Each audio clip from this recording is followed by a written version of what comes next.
So hey guys, welcome back to my channel. This is Tanishdeep. So आशा करता आप लोग सब अच्छे होंगे, मैं भी अच्छा हूँ गाइस। तो आज का जो टॉपिक है कुछ इम्पोर्टेंट टॉपिक है, बात करने वाले आप लोग थंबनेल तो देख ही चुके होंगे क्रीटिन के बारे में।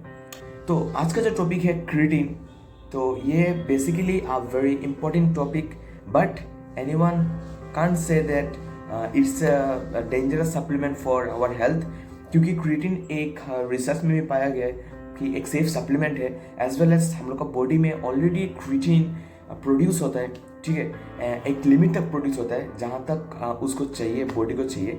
लेकिन हम लोग क्या करते हैं, जिम में जाके इतना पुश करते हैं गाइस, इतना पुश करते हैं खुद को, इतना तक हद तक जाते हैं कि क्रीटिन का जो लेवल होता है वो डिप्लीट हो जाता है। ठीक है, तो उसको रिकवर करने के लिए क्रीटिन जो प्रोड्यूस होना चाहिए वो हो नहीं रहे, तो बॉडी को फैटिक हो जाता है बॉडी। देन आप पकड़ लो, बेंच प्रेस मार रहे हो या फिर बाइसेप्स कर्ल मार, कुछ भी एक्सरसाइज करो, आपको पुश का जरूरत है।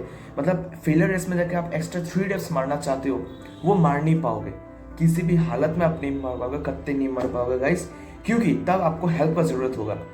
आपका स्ट्रेंथ खत्म हो चुका है, आपका मसल फेलियर हो चुका है, आपका मसल फैटिक हो चुका है जिसके कारण फेलियर हो गया, and then you are just damaging your muscle at any cost. ठीक है, तो बात यहाँ पर आता है कि क्रीटिन कैसे ले। टॉपिक पे आते हैं, क्रीटिन को कैसे ले एंड क्रीटिन से कैसे रिजल्ट क्रिएट करें। तो क्रीटिन को रिजल्ट क्रिएट करने से आपको पहले मेरा ये फिजिक देखना पड़ेगा एंड देन ये फिजिक देखना पड़ेगा। तो ये फिजिक आप देखो, जहाँ पर मैं एक दुबला पतला सा था, कोई मेरे को कोई रेस्पॉन्स नहीं देता था, फिर भी मैं पोस्ट करता था अपना फोटो वगैरह। तो यहाँ पर मैं था 51 to 53। ठीक है, यहाँ पर एंड देन यहाँ पर आप आओ जहाँ पर मैं कम से कम ये जो फिजिक है, मेरे लास्ट फिजिक है, मैं याद नहीं कर पा रहा हूँ, 69 नहीं था मेरा, 71 के आसपास था, जहाँ पर मैं कटिंग लीन में था पूरा।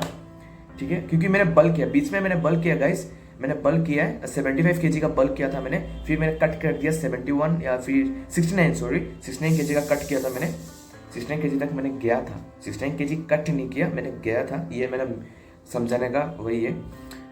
तो ये जो फिजिक है ना, ये मैंने क्रीटिन लिया है, मैंने टेस्टोस्टेरोन बूस्टर लिया है, मैंने वेट प्रोटीन लिया है, साथ में साथ मैंने अपना डाइट जो है ना, जो चौथा नंबर होता है ना गाइस, 4 नंबर होता है ना, वो आपका मतलब क्या बोलूँ, डाइट होता है। पर डाइट अगर सही है ना, सप्लीमेंट आपका ना फटाक से काम करेगा। Supplement is dependent on diet and diet is also dependent on your supplement, and your body is both dependent on your diet as well as supplement.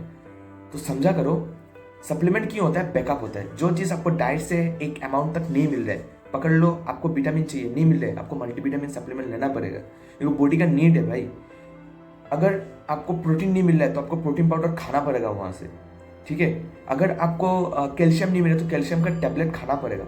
तो क्या हुआ है कि I have not taken any kind of multivitamin, because मेरा जो vitamin का कोई ज़रूरत नहीं पड़ा है। तो हर चीज़ को लेने से पहले आप डॉक्टर को दिखाओ गाइस।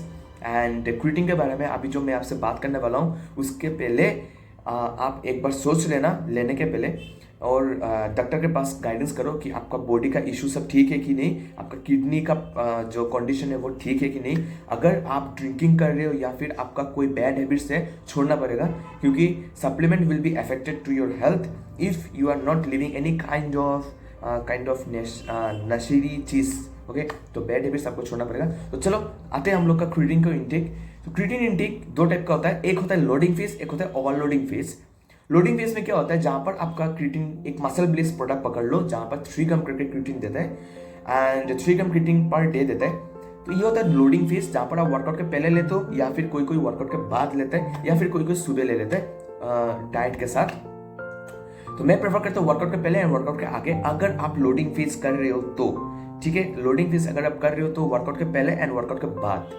अगर आप ओवरलोडिंग फेज में जाते हो, वो होता है 5 to 7 डेज का एक साइकिलिंग होता है, जहां पर आपको 15 ग्राम या फिर 20 ग्राम क्रीटिन लेना पड़ेगा, या फिर 10 ग्राम क्रीटिन। यहाँ पर 3 ग्राम करके है।